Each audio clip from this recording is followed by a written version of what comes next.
So after almost a year of working on a major remodel of a rental property, I finally got back to work on our house in October for the first time this year. I replaced the kitchen sink and had the kitchen countertop refinished as a temporary measure. Here's a picture of the kitchen sink from several years earlier. The sink and countertop you see here is part of the original construction of the house from 1966. I have learned that when these cast iron porcelain sinks wear out, it's best to replace them rather than have them refinished. Some years ago, I had this sink refinished for about $400. Within a few years, mustard and red wine had begun to stain the sink again. I paid $400 to have this counter refinished, and the new steel sink was about $200.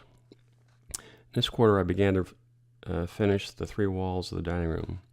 2 of the walls are drywall, and the other wall is block, as it was once the exterior wall of the house before the back room was added about a year after it was built.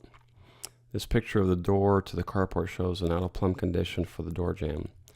Notice that the drywall has a greater gap from the edge of the door jamb closer to the floor than higher up. This requires attaching shims of wood to reduce the gap before applying drywall texture. After I finished putting on the door trim and texturing and painting the 2 walls with drywall, I moved on to finishing the block wall.